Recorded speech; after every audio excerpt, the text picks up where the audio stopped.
And Anush Agarwalla, who secured India's first ever Olympic quota in equestrian dressage event, spoke exclusively with Duty India's Dipikka Mehto. Let's take a listen to understand more about his journey and the way ahead. Hello and welcome to this very special segment where we will bring you all the latest on Paris Olympics 2024. Right now, we have with us the most talented equestrian player, Anush Agarwalla.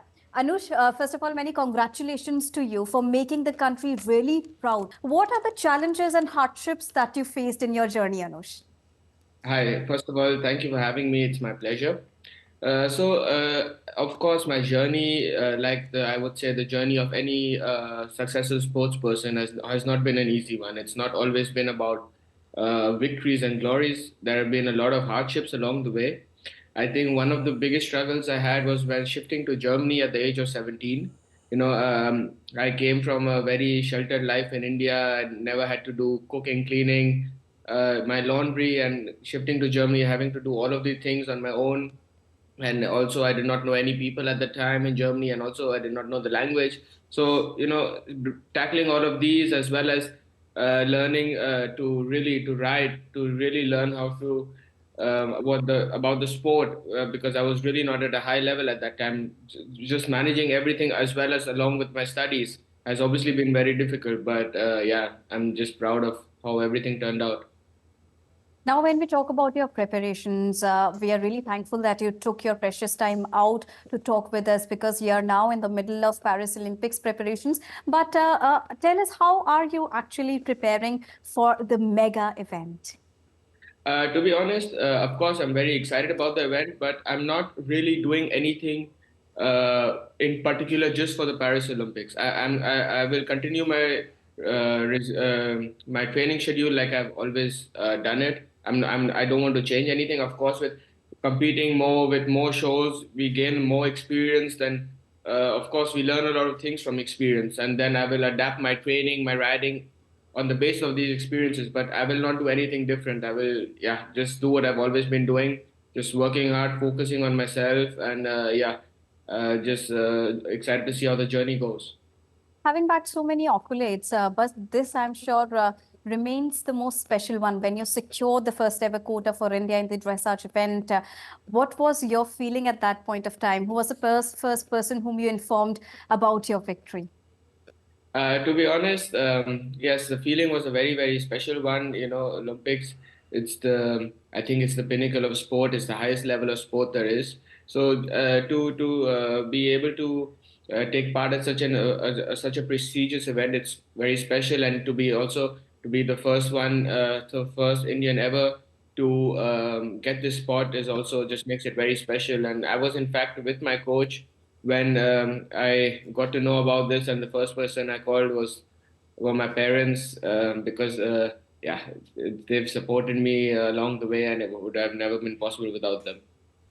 Anush, you would be aware that the central government is doing a lot for the athletes, and that too from the grassroots level, so that they can train better and perform better at international podium. What do you have to say about the initiative and the transformation that India has witnessed in the past 9 years, especially?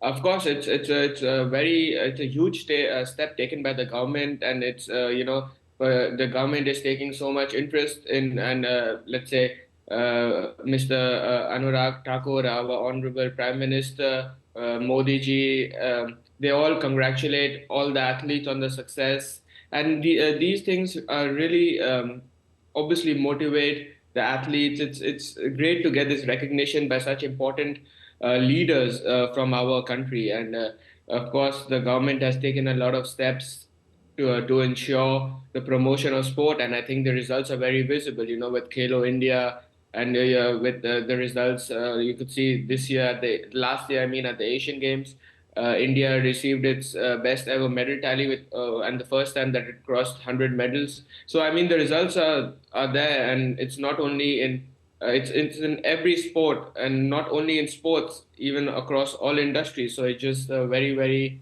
um, great and huge step taken by the government.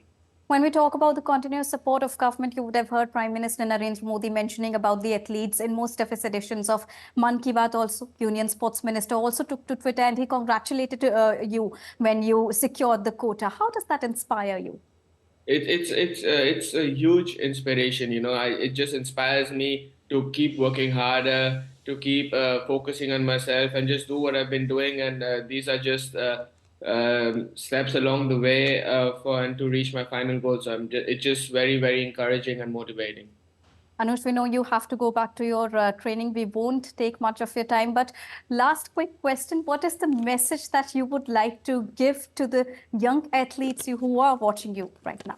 Okay. So my only message is, unfortunately, at the moment, India is not a country which has a very rich history in equestrian, especially if you compare with some other European countries like Germany.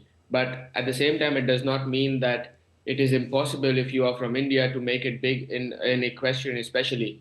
And I would just say, work hard, stay focused, believe in yourself, and stay committed. And if you can achieve these four things, the rest is just a matter of time until you achieve all that you want to. And as Prime Minister Narendra Modi always says, that participation is more important. Winning and losing are just a part of it. Exactly.